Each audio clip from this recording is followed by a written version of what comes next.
repeat a few things because, first of all, this is a war-like situation. When there is a war, you don't think of your career, you don't think of your lifestyle, you don't think of other things. The most important thing is your life, staying alive through the period. Now, lifestyles may get set back. If these waves continue one after another, suppose, I hope it doesn't, but the kind of population we have, the kind of concentration of population we have, I hope it doesn't happen, but if it does happen, we must be ready for that. If it does happen, what is it that will happen to all of us? Maybe our lives, in terms of our lifestyle, will be set back by 15 or 20 years. 20 years ago, how we were living, with what we were living, we may have to live with that in the coming few years. Now, 20 years ago, were we such a disaster? No, we were much less than what it is today, but that may happen. So today, do not think of your lifestyle, think of life. Nobody in this country should die of hunger. We have to take care of that. We are doing a whole lot of work to ensure wherever people have lost their livelihoods, we are seeing how to provide food at that level. Distribution of government is doing it, but that's not enough for a whole lot of people. But we are giving grains, we are giving cooked food, all this stuff is happening, but it is not enough if one organization does it. It is not even enough if just the government does it. Every one of us need to see that life around us doesn't die, but lifestyles will be set back. We better be ready for that. Lifestyle will be set back if wave after wave it comes back. Right now, if this wave passes away in the next 4-6 weeks, as some people are making predictions, I do not know on what basis, but if it goes away, well, we will bounce back in our economy, maybe lifestyles will come back in no time.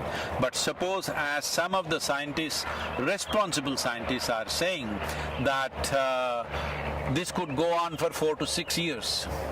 4 to 6 years means across the world, our lifestyles will be set back. I am repeating this once again, I am sleeping in a truck. I had not done this for a long time.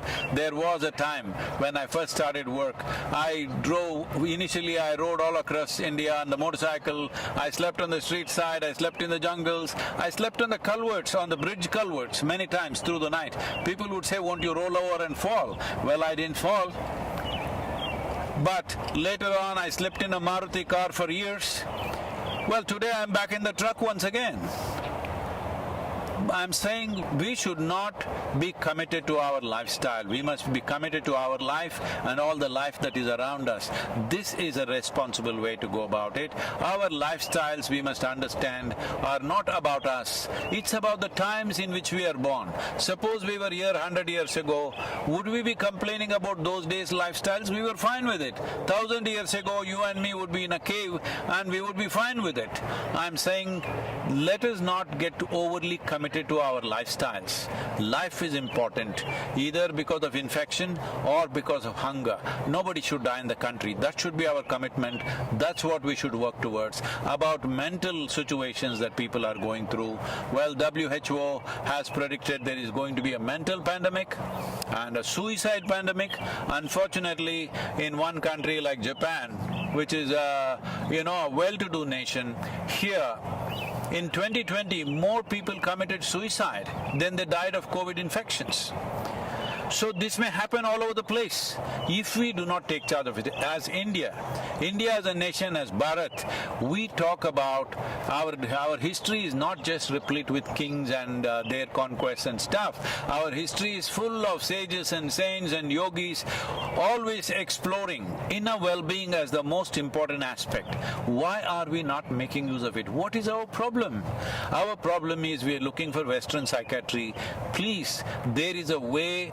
Within few weeks you can change the fundamental chemistry of who you are. There are simple ways. There is a practice, free, available to everybody, called Isha Kriya. Just start doing this, invest 15 minutes a day. It will change the way you are. If you do not learn how to keep your mind and body for yourself. See, right now if my hand starts smashing my face, what is it? Well, that would be ridiculous and a case of insanity, right? Right now your thoughts and emotions smashing you up, what is it? Please, this is the time to wake up. This is the time to dig yourself deep into the roots of the culture which has invested so heavily into inner well-being. At least the Indians should set the example no matter what happens in our lives. We will stay equanimous, we will stay peaceful, we will come through any kind of situation that is thrown to us, either by earthly virus or aliens.